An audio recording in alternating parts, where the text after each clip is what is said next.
Pembelajaran PMI juga memiliki grup WhatsApp. Barangkali ada yang ingin bergabung, link saya taruh di deskripsi. Tujuannya agar ketika saya mengupload video pembelajaran langsung tersampaikan kepada adik-adik semuanya. Selamat menyaksikan video pembelajaran PMI.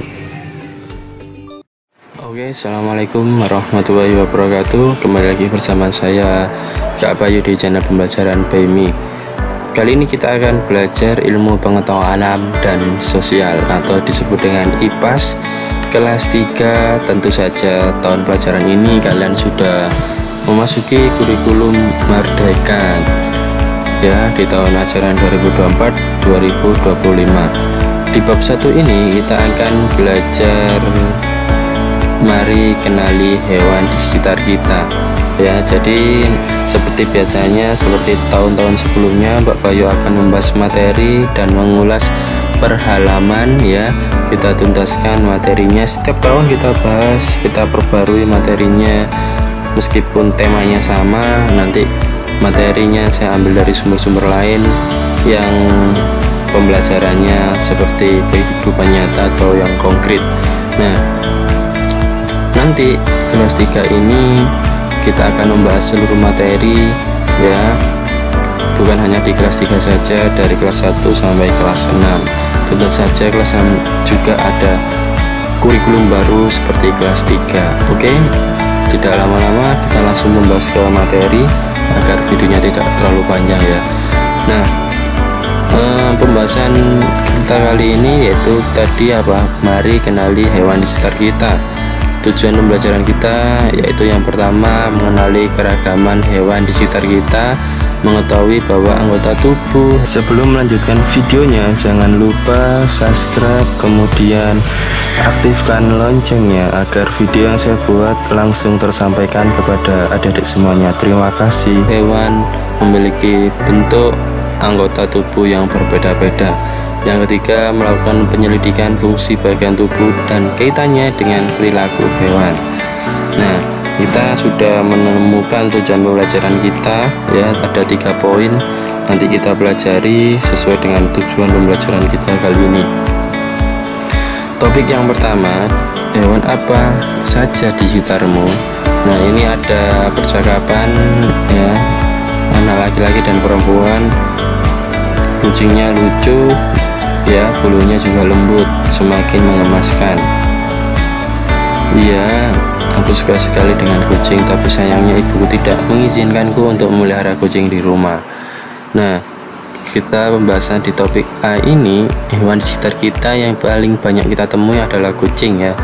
Kucing yang dipegang oleh Iran ya adalah salah satu contoh hewan peliharaan yang banyak kita temui.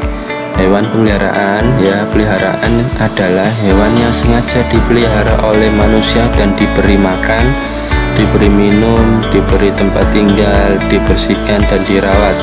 Selain kucing, ada juga hewan-hewan peliharaan lainnya seperti terlihat pada gambar ya. Bisakah kalian menyebutkan hewan apa saja yang pada gambar ya, selain hewan peliharaan? Ada juga hewan-hewan di sekitar kita tetapi tidak dipelihara. Mereka mencari makan dan minum sendiri, biasanya tidak terawat, seperti semut, belalang, simput, kelelawar, nyamuk, dan masih banyak lagi. Beberapa hewan seperti kelinci dan kucing juga ada yang hidup secara liar atau tidak dipelihara. Di sini kita lihat ada kura-kura, ikan, anjing, kelinci ya ini.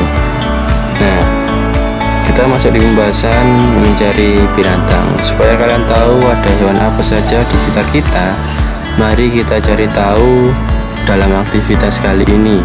Kalian juga mencari hewan-hewan di dalam lingkungan sekolah, melakukan pengamatan, menuliskan nama hewan dan mencatat tempat kalian menemukan hewan tersebut serta buatkan gambarnya untuk mengerjakannya. Lakukan sesuai dengan langkah-langkah berikut. Nah, ini nanti Bapak Ibu guru kalian memberikan tugas bagaimana kita mencari hewan di sekitar sekolah kita. Di situ ada bunglon, ada burung. Nah, ada serangga atau hewan lainnya. Nah, kemudian nanti kalian gambar, kalian menemukannya di mana, bagaimana ukuran tubuhnya, besar atau kecil, gimana kalian menemukannya. Tentu saja yang pertama, nama hewannya itu apa, bagaimana caranya hewan itu bergerak. Nah, ini adalah aktivitas kalian yang pertama di materi IPAS ya, di bab 1 tentunya mengenali hewan di sekitar kita. Jadi di kelas 3 ini ada materi IPAS ya, kita membahasnya seperti ini dan seterusnya sampai bukunya habis. Makanya jangan lupa subscribe atau gabung di grup pembelajaran BMI yang ada di WA, link saya taruh di deskripsi video atau di kolom komentar, cari saja di bawah. Oke, kita langsung di pembahasan hewan tidak memiliki tulang belakang. Hewan invertebrata adalah hewan yang tidak memiliki tulang belakang. Tubuhnya lunak dan beberapa rongga karena memang tidak memiliki tulang. Hewan-hewan yang termasuk kategori ini terbagi menjadi beberapa jenis. Yang pertama, hewan berpori seperti spon laut. Kemudian hewan merongga seperti ubur-ubur dan bunga karang. Yang ketiga, cacing seperti cacing pipih, cacing benah, dan cacing gelang. Kemudian ada hewan lunak seperti kerang, siput, cumi-cumi. Hewan dengan kaki beruas seperti kepiting, udang, laba-laba, dan serangga.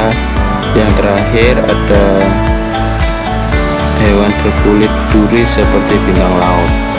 Kemudian kita bahas dulu yang hewan yang tidak memiliki tulang belakang ini. Kalian apakah pernah menjumpai di sekitar kita? Mungkin kalau rumahnya daerah pesisir mungkin sering lihat kepiting, udang ya. Kalau di pesawahan ya bisa lihat belalang, siput. Kalau ini rata-rata di laut. Nah, ini cacing ini di sekitar kita ada di tanah ya. Oke, kita masuk di hewan memiliki tulang belakang. Tadi kita membahas hewan yang tidak memiliki tulang belakang. Kalian saya rasa sudah paham. Jika tidak paham silahkan diulang terus videonya sampai kalian paham dan dibaca apa yang ada di slide-slide PowerPoint YouTube-nya Pak Bayu atau pembelajaran BMI. Nah, hewan memiliki tulang belakang sekarang bisa disebut dengan hewan vertebrata. Hewan yang memiliki tulang belakang. Hewan ini banyak kita jumpai atau banyak kita temui dalam kehidupan sehari-hari. Para ilmuwan membagi hewan vertebrata menjadi beberapa jenis. Tadi kalau hewan tidak memiliki tulang belakang disebut invertebrata, kalau memiliki tulang belakang disebut vertebrata. Oke, jadi nanti ada soal PTS kalau apa itu hewan vertebrata. Nah, berarti jawabannya hewan yang memiliki tulang belakang. Jadi adik harus paham makna pengertiannya. Yang pertama kita membahas agnatha. Contohnya adalah belut. Yang kedua pinches yang sering kita kenal dengan ikan. Semua jenis ikan termasuk jenis ini ya. Amfibi, hewan bertulang belakang yang hidup di dua alam. Contohnya katak. Yang keempat ada reptil. Itu sejenis ular, buaya, kadal, dan kura-kura. Aves yaitu hewan yang memiliki bulu, contohnya burung. Yang keenam yaitu mamalia, hewan yang menyusui, contohnya kucing, anjing, harimau, monyet, dan lain sebagainya. Jadi adik-adik bisa dan harus paham cara mengidentifikasi mana hewan yang memiliki tulang belakang dan mana hewan yang tidak memiliki tulang belakang. Seperti itu. Oke, itu saja yang saya sampaikan, kurang lebihnya mohon maaf. Nanti kita bahas per halaman masing-masing sampai babnya selesai. Bagi yang belum subscribe silahkan subscribe. Bagi yang ingin bergabung di grup pembelajaran BMI silahkan gabung di kolom deskripsi. Terima kasih, itu saja yang dapat saya sampaikan. Assalamualaikum warahmatullahi wabarakatuh. Jangan lupa subscribe-nya.